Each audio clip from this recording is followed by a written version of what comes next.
A very warm welcome to you, Dr. Swati. Uh, Thank you, Kanika. So, Dr. Swati is originally from Haryana. She has cleared her All Indian Pre Medical Entrance exam in 2007 and scored All India 41 rank. Along with that, Doctor has also worked, she has also cleared her Haryana PMT, DHU, Manipal, and AIE exam. Then, after completing her MBBS in 2012, Doctor went to USA for doing her USMD exam, and she did her MD from USA University.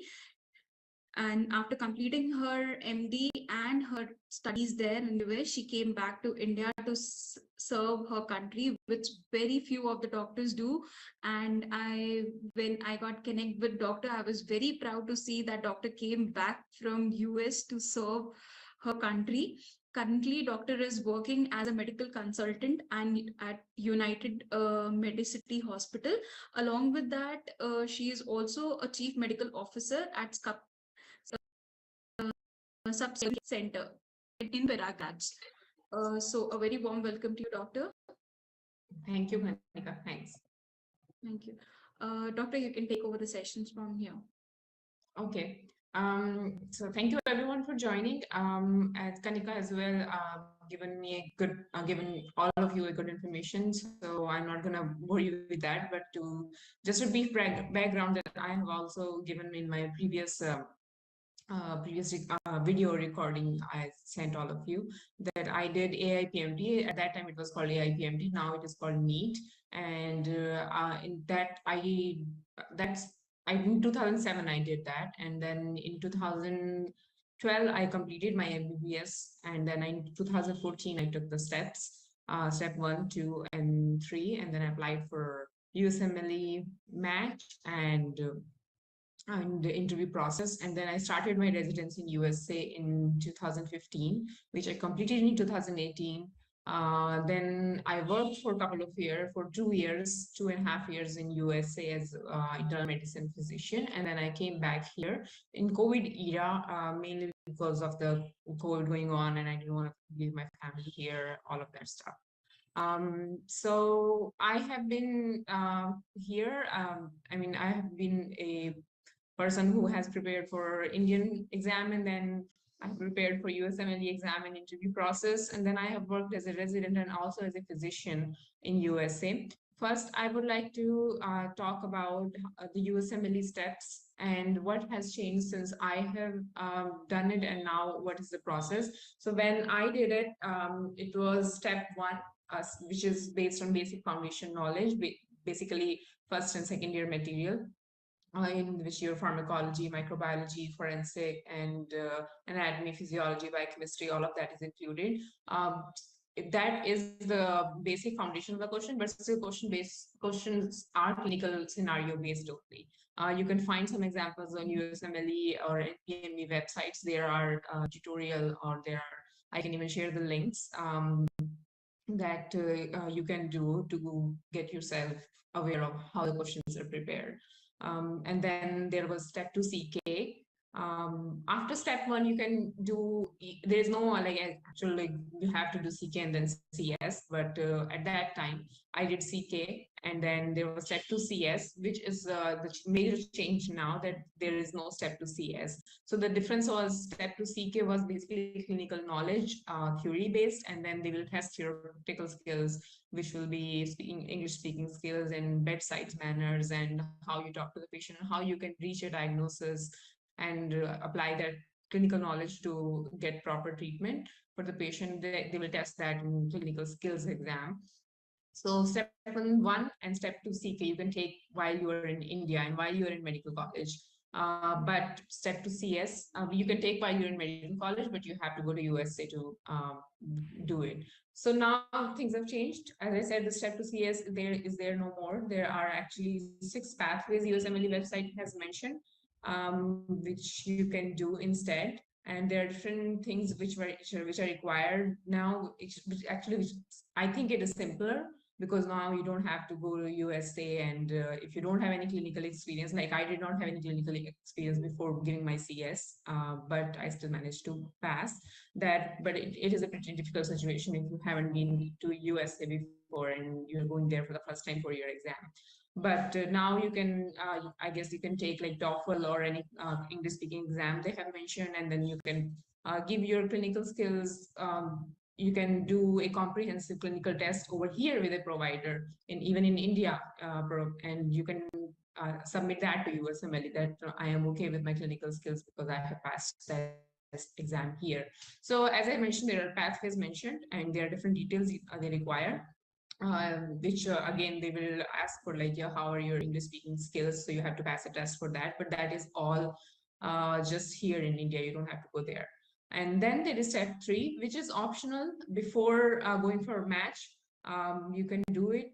It will increase your chances of matching, obviously, but it is optional. You have to do it before you graduate, but you don't have to do it before you apply for interview process. So I'm talking about match. I don't know if a lot of people are aware of that. Match is something USMLE people do to get the best residents. They, after applying after doing step 1, step 2, and step 3, basically there is a NVMe website. You go there and you submit all the scores, and then you apply for match, and you get in different calls for the interviews from different universities based on your profile. And then you go there to USA, and then you interview in those different universities or hospitals, and then there is a match process which goes on if they liked you or not, and based on that they give you a result that you matched here in this university, and then you start in July. So I started in July 2015. um, Before, there are a couple of things you can do to, as I said, that they see your profile, not just your scores. So now, oh, and before I forget, another thing just changed now, is step 1 is also pass or fail now. Before, it used to be a score-based system. So the higher score you get, there are more chances of getting an interview. So 270, 280 score was considered a very big score at that time. But now it just pass or fail. And it just changed in 2022. So, and then now step to CK is score based. And in step to CK, some things have also changed. Basically, they have changed the testing material a little bit. They say that the questions are more clinically oriented, which we are not able to test in clinical skills test now. Now we're going to test in CK, that how well you manage a patient, how well you manage a clinical scenario. So that is how what has changed in step to CK. And step 3 has always been like that. Step 3 is basically, some people say it is easier to take step 3 when you have done first year of your residency, because basically what they do is what they test your knowledge of being in USA and treating patients in USA as a resident over there. So we as IMGs, we don't really get an idea of how different it is, that patients are treated in a different way, and bedside manners are totally different, and medicines names and everything are totally different. So some people say that it is easier to take it, and I agree that it is easier to take it. But as an IMG, I would definitely recommend that you take step 3 CK before you apply for match, because it increases your chances like much higher when you take step 3 and apply for CK, because they know now that you have already taken step 3 and your skills must already be up to date with the US clinical knowledge. So that's why they prefer it in IMG, that you have already taken step 3 along with step 1 and step 2 CA. I did my step 3 before matched, and that I think helped a lot.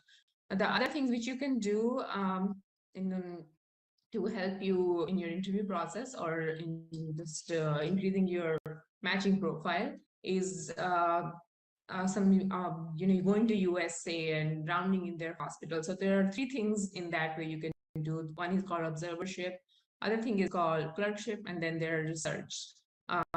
Observership is something you can do in your medical school. You don't Observership is something you just go there and you just observe how things are.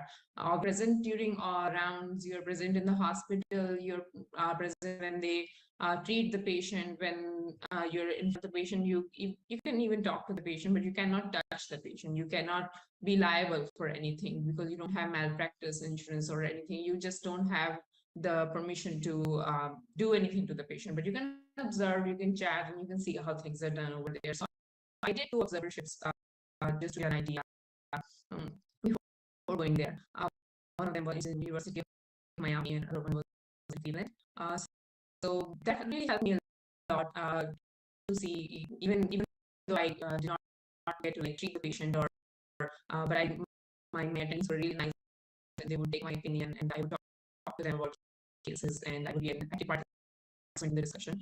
So that really helps. Other thing which is really good, after you have graduated from your medical school, you can do clerkship, which is harder to get, obviously, but it is much better for your CV and all of just your confidence, and for just because clerkship is really, actually be a part of the patient care over there. You can touch the patient, you can examine the patient, you can take history, and you can present patient